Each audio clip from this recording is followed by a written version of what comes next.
Good morning to all of you.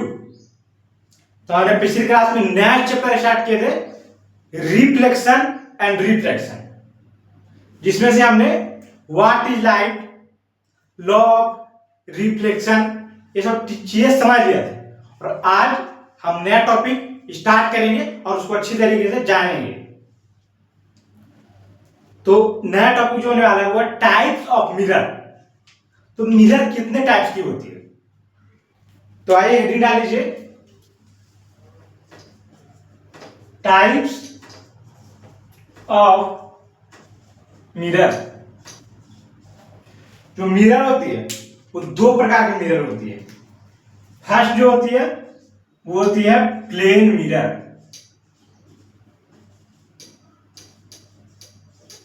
और second spherical mirror.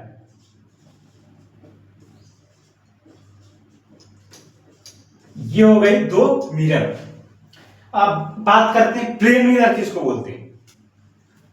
जो हम आईना यूज करते हैं घर में वो होती है प्लेन मिरर।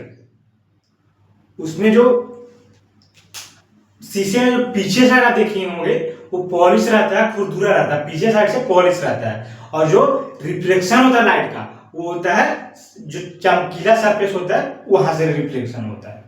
तो प्लेन मिरर जो हम घर में यूज करते हैं चेहरा देखने के लिए उसको बोला जाता है प्लेन मिरर। तो हमने प्लेन मिरर जान लिया।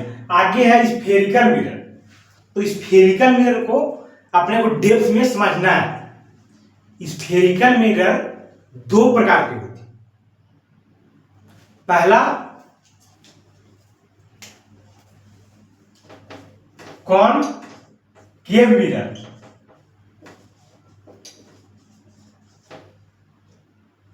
और सेकेंड इज द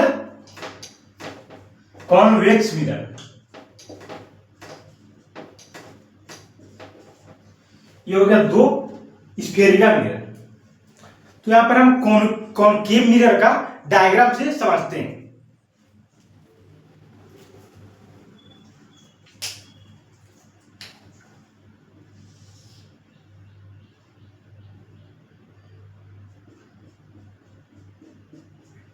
ये हो गया आपका कॉनकेव मिरर। कॉनकेव मिरर में क्या होता है, कॉनकेव मिरर इसमें पीठ होती है वो होती है पॉलिश होती है। इसमें रिफ्लेक्टिंग सरफेस कर्व्ड इनवर्ड्स होती है। ये रिफ्लेक्ट यहां से रे आएगी और यहां से रिफ्लेक्ट होगी। तो यहां पर जो रिफ्लेक्टिंग सरफेस होगा वो होगी कर्व्ड इनवर्ड्स। किसकी बात कर रहा हूं मैं, तो मैं बात कर रहा हूं कॉनकेव मिरर की। तो यहां पर लिख देते हैं रिफ्लेक्टिंग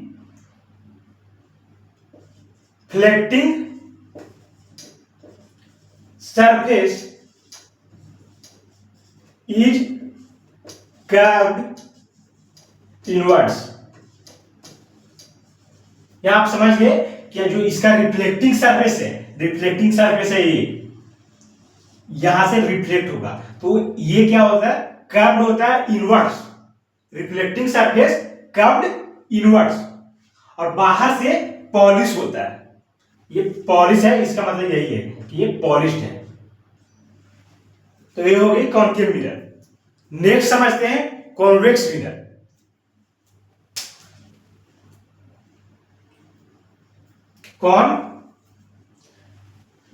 कॉन्वेक्स मिरर में क्या होता है कि इस तरीके से ये हो गया प्रिंसिपल एक्सेस, और इसमें इस यहां पॉलिश होती है, इनवर्ट्स में इसकी पॉलिश होती है, इस साइड से पॉलिश की हुई होती है।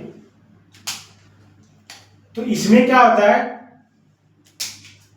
Convex mirror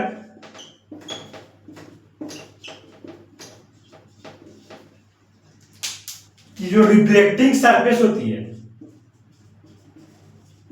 reflecting surface is curved outwards.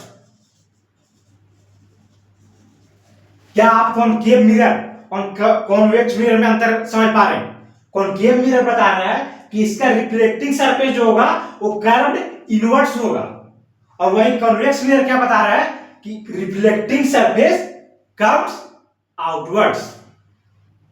इस प्रकार से आप इमेज इसकी देख सकते हैं कि क्या डिफरेंस है कॉनकेव मिरर में और क्या होती है कॉन्वेक्स मिरर।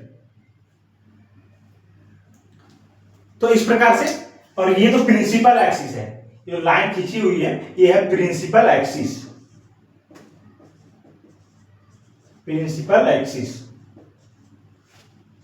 यहां से ऐसे लाइट आएगी और वो रिफ्लेक्शन करेगी, यहां से ऐसे इसमें इधर से लाइट आएगी,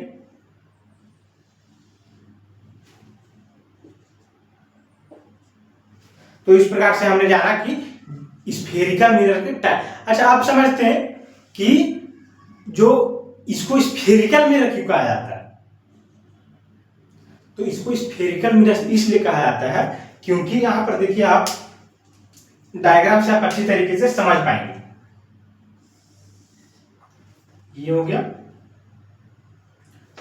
थोड़ा साइड में बना देते हैं।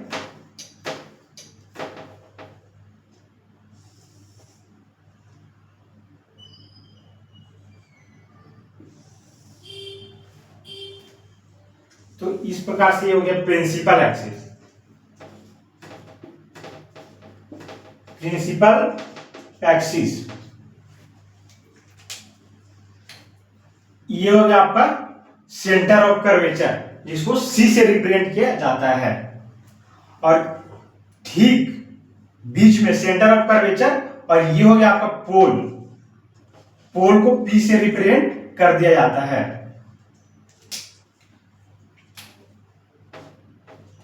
तो सेंटर ऑफ कर्वेचर और पोल के बीच में क्या होती है? बिल्कुल ही बीच में फोकस होती है।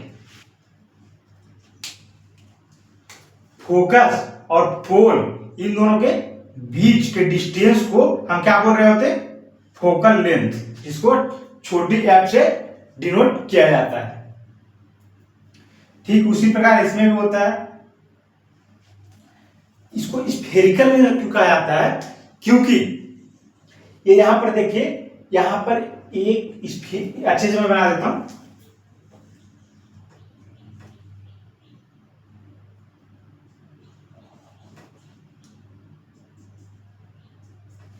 यहां पर ऐसा स्फीयर से ऐसा लगता है कि कोई स्फीयर 3D होती है। आप मैथ्स में पढ़े होंगे कि स्फीयर 3D होती है। वहां से निकल करके उसका एक टुकड़ा निकाल दिया जाता है, वो ऐसा टाइप का दिखता है, कॉनकेव मिरर और कन्वेक्स मिरर। तो इसलिए इसको क्या कहा जाता है? Spherical mirror. ठीक इस प्रकार इसमें भी सेंटर ऑफ कर्वेचर है, और यहाँ पर फोकस हो जाएगा, और ये हो जाएगा आपका पोल। ये हम पॉइंट की बात कर रहे हैं, ये पॉइंट को पोल बोला जाता है, इस पॉइंट को फोकस बोला जाता है, और इस पॉइंट को सेंटर ऑफ कर्वेचर कहा जाता है। और पोल और फोकस के बीच की जो डिस्टेंस होती है उसको फोकल लेंथ कहा जाता है। तो इस प्रकार से आप डायग्राम में समझ पाते। मैं यहां पर एक एक का यहां पर लिख देता हूं ताकि आपको नोट्स बनाने में आसानी होगी। पहले तो P है, यहां पर P का मतलब हो गया आपको पोल। सेकेंड नंबर की बात करें, ये है F, हाथ मेरा देखिएगा, और पेन। यहां पर F की मैं बात कर रहा हूं, वो हो गया फोकल लेंथ।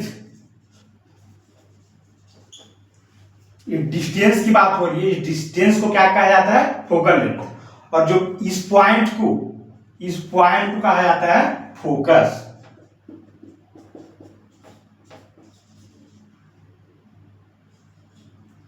पॉइंट को कहा जाता है फोकस। और जो यहां पर C है, सेंटर है, ये पूरा स्फीयर है, उसका C जो है वो सेंटर है, जिसको बोला जाता है centre of curvature. C is the center of curvature।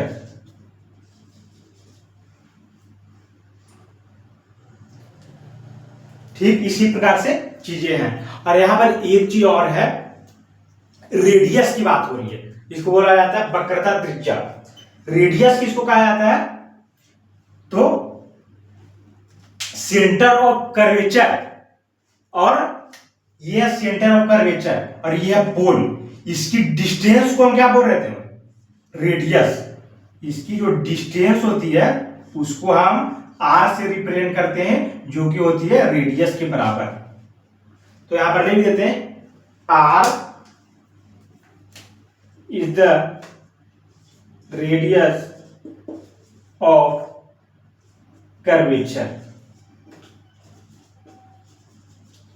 ये हो गया आर। तो यहां पर मैं एक बार फिर से आपको अच्छी तरीके से बता देता हूं कि क्या यहां पर हमने किया। ये है स्फेरिकल मिरर। क्यों कहा जाता है? क्योंकि एक स्फीयर से निकाला जाता है। तो इसी जैसे कि स्फीयर से निकला हो एक टुकड़ा, इसलिए उसको स्फेरिकल मिरर कहा जाता है। तो इसमें से इस पॉइंट को कहा जाता है पोल, इसको फोकस, और इन दोनों के बीच की डिस्टेंस को हम बोल रहे होते हैं फोकल लेंथ।